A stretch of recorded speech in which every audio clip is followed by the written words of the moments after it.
एक दिन एक व्यक्ति अपने घर के अंदर एक बड़ा सा गड्ढा खोद रहा होता है। उसकी पड़ोस में रहने वाली महिला उसे वो गड्ढा खोदते हुए देख लेती है। वो तुरंत उसके घर पर जाती है और उससे पूछती है कि आखिर तुम ये सब क्या कर रहे हो।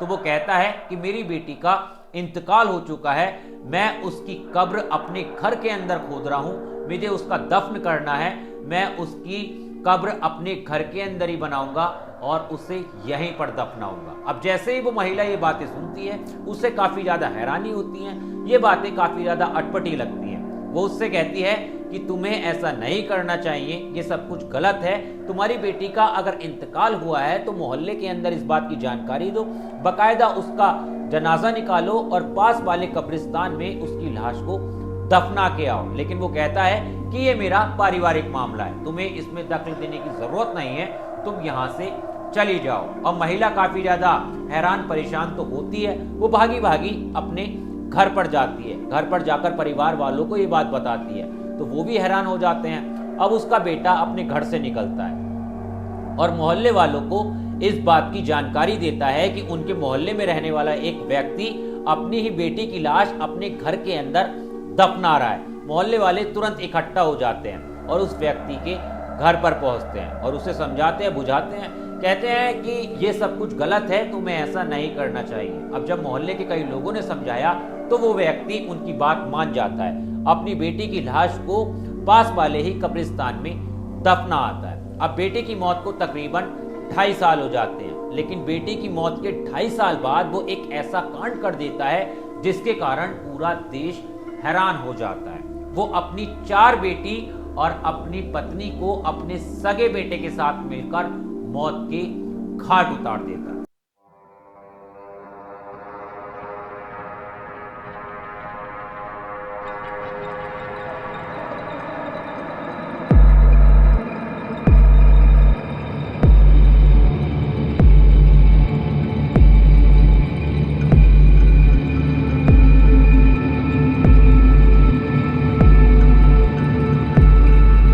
नमस्कार, प्रणाम। मैं हूं आपके साथ ऋषभ चौहान। कहानियों का सिलसिला बदस्तूर बरकरार है। मैं आपके लिए एक और सच्ची घटना पर आधारित कहानी लेकर आ चुका हूं। इस कहानी को सुनने के बाद आप भी हैरान हो जाओगे, क्योंकि नए साल के पहले ही दिन ये कहानी सामने आई है। ये पहले ही दिन की घटना है और देश के अंदर सबसे ज्यादा चर्चा का विषय बन चुकी है। देश के अंदर इस पूरे मामले को सामने आने के बाद हर कोई हैरान रह गया है, क्योंकि हुआ ही कुछ ऐसा।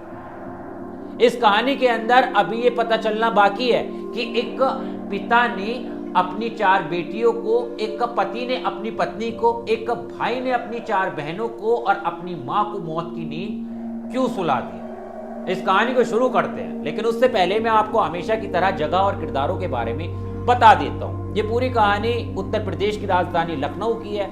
नाका थाना क्षेत्र की ये पूरी घटना है। 31 दिसंबर की रात से लेकर 1 जनवरी के बीच का ये पूरा मामला है।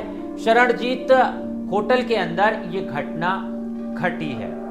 इस कहानी के अंदर एक परिवार है जो कि आगरा से 15 किलोमीटर दूर इस्लाम नगर में रहा करता है। इस कहानी के अंदर जो सबसे पहला किरदार है, जो परिवार का मुखिया है, उसका नाम है बदरुद्दीन। इस कहानी के अंदर दूसरा किरदार है अरशद, जिसकी उम्र 24 साल है, बदरुद्दीन का बेटा है। इस कहानी के अंदर तीसरी किरदार है आसमा, जो कि बदरुद्दीन की पत्नी है, उसकी उम्र तकरीबन 46 साल है। बदरुद्दीन की 4 बेटियां हैं। आलिया, जिसकी उम्र 9 साल है, अक्षा है, जिसकी उम्र 16 साल है, अलशिफा है, जिसकी उम्र 19 साल है, राही मीन है, जिसकी उम्र 18 साल है। अब आसमा और चारों बेटियां इस दुनिया के अंदर नहीं हैं, उनकी मौत हो चुकी। ये कहानी शुरू होती है आज से कई साल पहले। बदरुद्दीन दिल्ली के अंदर रहा करता है। बदरुद्दीन की शादी हो गई होती है। उसकी शादी के बाद एक बेटी भी हुई होती है और अपने परिवार को पालने के लिए, उनका पालन पोषण करने के लिए दिल्ली की एक फैक्ट्री में वो काम किया करता था। लेकिन शादी के कुछ साल बाद उसकी पत्नी किसी कारण के चलते इस दुनिया को छोड़कर चली गई, यानी उसकी पत्नी की मौत हो गई और एक जिम्मेदारी उस पर छोड़ गई उसकी बेटी की। अब शादी के कुछ ही साल हुए थे, बेटी भी छोटी थी और पत्नी भी जा चुकी थी, इसीलिए बदरुद्दीन जवान था तो वो दूसरी शादी करने की योजना बनाता है। फिर वो शादी करता है आसमा से।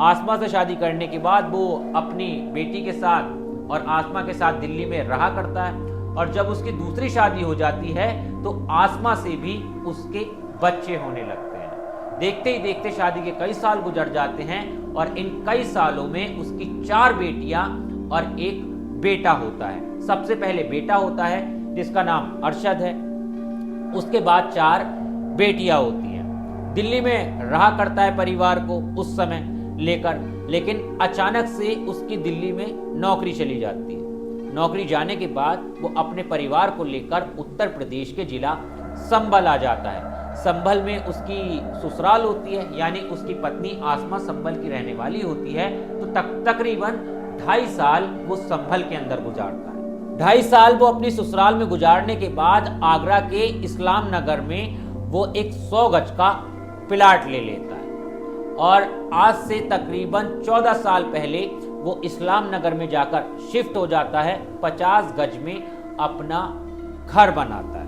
50 गज प्लाट जो है उसका बेटा बेच देता है। अब बदरुद्दीन परिवार के साथ रहाई करता था, लेकिन उसके मोहल्ले वालों से काफ़ी ज़्यादा विवाद रहते थे, काफ़ी ज़्यादा उसकी लड़ाई रहती थी। 18 दिसंबर का दिन होता है। 18 दिसंबर को उसकी मोहल्ले वालों से लड़ाई होती है। वो मोहल्ले वालों पे पथराव तक भी करता है, लेकिन 18 दिसंबर की रात पूरा परिवार अजमेर चला जाता है। अजमेर से परिवार लखनऊ आता है। लखनऊ के बाद 31 दिसंबर को शरणजीत होटल में पूरा परिवार कमरा लेकर रहना शुरू करता है। लेकिन तभी खबर ये आती है कि शरणजीत होटल के कमरा नंबर 109 में 5 डेड बॉडियां पड़ी है। अब पुलिस को जब ये जानकारी मिलती है तो पुलिस मौके पर पहुंचती है। कमरे के अंदर जाकर देखती है तो काफी ज्यादा हैरान रह जाती है, परेशान हो जाती है कि आखिर इतनी बड़ी घटना को किसने अंजाम दिया है, क्योंकि कमरे की हालत बद से बदतर थी और 5 डेड बॉडियां वहां पर पड़ी थी। लेकिन पुलिस वाले नोटिस करते हैं कि उसी कमरे के अंदर एक लड़का भी बैठा हुआ था। पुलिस उस लड़के को उठाती है, उससे पूछताछ करती है तो होटल वाले बताते हैं कि इसी लड़के ने हमें ये जानकारी दी थी कि 5 डेड बॉडियां कमरे के अंदर पड़ी हैं, इस बात की पुलिस को जानकारी दे दो। और उसके बाद ये लड़का इसी कमरे में आकर बैठ गया। पुलिस उसे गिरफ्तार करती है, उससे पूछताछ करती है तो वो बताता है कि ये चारों मेरी बहनें हैं और ये मेरी माँ है, यानी ये मेरा परिवार है। और अपनी माँ को, अपनी बहनों को मैंने अपने पिता के साथ मिलकर मौत के घाट उतार दिया। पुलिस काफी ज्यादा सन्न रह जाती है। तुरंत पूछा जाता है कि पिता कहाँ है, तो वो कहता है कि पिता अपने आप को खत्म करने के लिए, अपनी जान देने के लिए रेलवे स्टेशन की तरफ गए हैं, लेकिन मुझे आप सबको काफी सारी चीजें बतानी थी और हमने ये सब कुछ क्यों किया है, इसीलिए मैं यहाँ पर हूँ और मैं भी अपनी जान देने ही वाला था। अब पुलिस उसे अपने साथ ले जाती है। पुलिस तहकीकात करना शुरू करती है पूरे मामले में। तुरंत घटना स्थल से लाशों को कलेक्ट किया जाता है, पोस्टमार्टम के लिए भेजा जाता है। छोटे छोटे सुराग जो हैं वो सारे के सारे इकट्ठे किए जाते हैं। लेकिन तभी सोशल मीडिया पर एक वीडियो वायरल होना शुरू होता है। उस वीडियो के अंदर असद क्या कहता है ये आप खुद ही सुनो। अस्सलाम वालेकुम, मेरा नाम मोहम्मद असद है। आज बस्ती वालों की वजह से उनसे थक हार कर आज मजबूरी में हमने सबने पूरी फैमिली ने एक कदम उठाया। आज अपने हाथ से अपनी बहनों को और अपने आप को मारा है मैंने। जी, जब पुलिस को एक वीडियो मिले तो आप एक बात जानिए, इस सब चीज़ों की जिम्मेदारी बस्ती वाले हैं। उन्होंने हमारे घर छीनने के चक्कर में न जाने कितने कितने हम लोग जुल्म करे। हमने आवाज़ उठाई लेकिन हमारी किसी ने न सुनी आज तक। इसलिए मजबूरन आज हमें 10-15 दिन हो गए फुटपाथ पर सो रहे हैं, ठंड में भटक रहे हैं। हम बच्चों को ये नहीं चाहते बच्चे ठंड में भटकें। हमारा घर इन्होंने छीन लिया है। मकान के पेपर्स हमारे पास हैं और जो हम मंदिर के नाम करना चाहते थे, अपना धर्म परिवर्तन करना चाहते थे, इसलिए हमने इसके कागज़ सारे अपने पास रखे हुए। पुलिस को एक वीडियो मिले तो लखनऊ पुलिस से, योगी जी से ये गुजारिश है कि इन जैसे मुसलमान कहीं मत छोड़ो आप। अब जो कर रहे हो बहुत बढ़िया कर रहे हो। उससे मेन जो इंसान है वो पूरी बस्ती है। और उससे मेन जो इंसान है रानू और आफ्ताब अहमद, अलीम खान, सलीम, ड्राइवर, अहमद, रानू, आरिफ, अजहर और इसके और रिश्तेदार हैं जो ऑटो चलाते हैं और भी उसके गली में रिश्तेदार रहते हैं। भड़बूजा हैं ये लोग बहुत बड़ा भूमि माफिया गैंग चलाते हैं, इसमें लड़कियों को बेचते हैं। इन लोगों का यही प्लान था कि हम लोगों को जेल पहुंचा के हमें दोनों को किसी भी प्लान झूठे इल्ज़ाम में जेल पहुंचा कर हमारी बहनों को हैदराबाद में लड़के सप्लाई करता है एक सामने घर के सामने वाला, उसके हाथों हमारी बहनों को बिकवाना। भैया हम ये नहीं चाहते थे, इसलिए मजबूरन आज हमें इस वक्त 2 बजे का टाइम हो रहा है तकरीबन, मजबूरी में अपनी बहनों को मैं गला दबा के हाथ की नस काट के मारना पड़ा। अब इस वीडियो के मुताबिक असद अपने परिवार की हत्या की जिम्मेदारी खुद ही ले रहा है। बाकायदा उसका पिता जो है उसकी बहनों को मारते हुए नजर आ रहा है, लेकिन असद अपने पड़ोसियों पर इल्जाम लगा रहा है, कई तरह के इल्जाम लगा रहा है। वो ये तक भी कह रहा है कि वो धर्म परिवर्तन करना चाहता था, उसके पड़ोसियों ने उसे प्रताड़ित किया, उसके पड़ोसियों ने उसके घर को कब्जाने की कोशिश की और कई उसने बातें कही कि उसकी मदद भी किसी ने नहीं की। अब जब घर पे कब्जा करने वाली बात आती है, पड़ोसियों के प्रताड़ित करने वाली बात आती है, तो अब लखनऊ पुलिस आगरा पुलिस को इत्तला करती है और उनसे कहती है कि जाकर देखिए कि सच्चाई क्या है, क्योंकि वीडियो के अंदर मोहल्ले वालों पर गंभीर आरोप लगाए जा रहे हैं। पुलिस इस्लाम नगर पहुंच जाती है, साथ में मीडिया भी पहुंच जाती है। बदरुद्दीन के घर पर ताला लगा होता है, पड़ोसियों से बातचीत की जाती है, उनसे पूछा जाता है कि यहाँ पर आरोप लग रहे हैं, क्या आपने प्रताड़ित किया है? तो जो कहानी अरशद ने वीडियो के अंदर बताई वो कहानी एकदम से बदल जाती है, क्योंकि पड़ोसियों ने कहानी कुछ और ही बताई। पड़ोसी कहते हैं कि अरशद की एक और बहन थी बदरुद्दीन की, जो कि पहली पत्नी से थी। 2.5 साल पहले उसकी मौत हो गई थी और उसकी लाश को ये पूरा परिवार यानी बाप बेटा उस घर के अंदर ही गाड़ रहे थे, अपने घर के अंदर ही दफना रहे थे, उसकी कब्र बना रहे थे। लेकिन जब पड़ोसियों ने समझाया, काफी ज्यादा बदरुद्दीन को मनाया, तब बदरुद्दीन ने अपनी बेटी की लाश को पास वाले शमशान के अंदर दफनाया था। ये दोनों बाप बेटे अपने घर की महिलाओं को प्रताड़ित करते थे। अक्सर घर के अंदर से रोने की और चीखने की आवाजें आया करती थी। इतना ही नहीं, साल 2019 28 जुलाई को अरशद की शादी हुई थी। महज 6 महीने शादी चल पाई थी। ये सब कुछ बताया अरशद की सास ने। कहा कि बेटी को भी काफी ज्यादा प्रताड़ित किया जाता था और बदरुद्दीन चांदनी पर यानी अरशद की बीबी पर गंदी नजर रखता था। वो काफी गलत तरीके से उसे देखता था। जब भी अरशद के साथ वो कमरे के अंदर होती थी, वो उसे झांक कर देखने की कोशिश करता था। और जब ये सारी चीजें चांदनी ने नोटिस की तो तुरंत उसने अरशद से तलाक ले लिया था और वो अरशद से अलग रहने लगी थी। उसने ये भी बताया था कि उसकी सास ने ही उससे कहा था कि चांदनी तुम यहां से चली जाओ, ना तो ये बाप बेटे दोनों तुम्हें भी मार देंगे।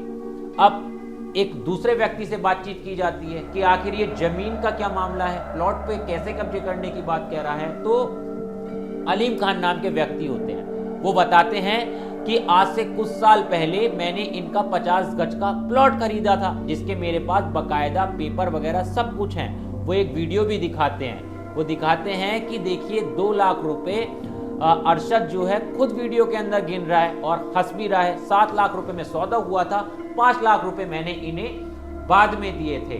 और ये घर जब तक बना नहीं था इनका, इन्होंने मेरे यहाँ ही रहना शुरू किया था। ये मुझे किराया देते थे और एक तरह से मेरे यहाँ किराए पर रहा करते थे। 3 महीने जब इनका घर बना, उसके बाद ये वहां जाकर शिफ्ट हुए थे। इस तरह की सारी कहानी जो है वो आसपास के मोहल्ले वाले बताते हैं, जो कि अरशद की कहानी से बिल्कुल अलग होती है।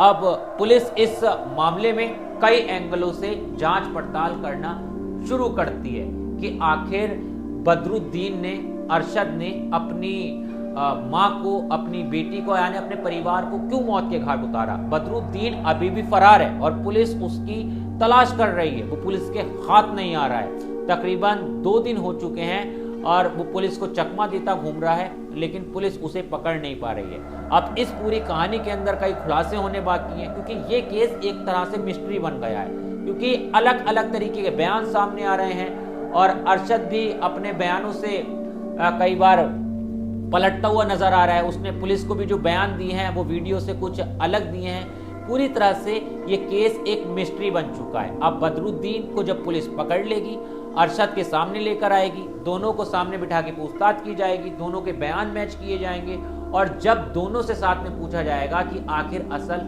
वजह क्या थी, तो फिर कहानी कुछ और भी इस पूरे मामले के अंदर निकल के सामने आ सकती है। लेकिन ये केस साल का एक ऐसा केस बन चुका है जो काफ़ी ज़्यादा चर्चा में है और हर कोई ये जानना चाहता है कि एक पिता ने, एक पुत्र ने अपने ही परिवार को इतनी बेरहमी से मौत के घाट क्यों उतारा और क्यों सोशल मीडिया पर इस तरह का वीडियो भी अपलोड किया। या तो ये हो सकता है कि पिता पुत्र कहीं हैवान तो नहीं है जो अपने परिवार के साथ ही दरिंदगी करते हों और अपने काले कारनामों को छुपाने के लिए उन्होंने इस तरह की हरकत की और हिंदू मुस्लिम का विक्टिम कार्ड खेला, क्योंकि अरशद ये भी कह रहा है कि उसके घर के अंदर मंदिर बनना चाहिए और एक का एंगल ये भी निकल कर आ रहा है कि वो एक तरह से सोशल मीडिया पर फेमस भी होना चाहता था, क्योंकि जिस तरह से उसने अपनी बातें रखी हैं उससे कुछ कुछ इसी तरह का लग रहा है, या फिर ये भी लग रहा है कि ये साइको किलर भी हो सकते हैं। खैर, जब बदरुद्दीन अब गिरफ्तार होगा तब इस पूरी कहानी का खुलासा होगा। लेकिन इस कहानी पर आपकी क्या राय है, क्या विचार है, एक बार कमेंट करके जरूर बताना और इसी तरह की क्राइम स्टोरीज के लिए मुझे फॉलो करना मत भूलना। मिलता हूं आपसे किसी और वीडियो में। जय हिंद।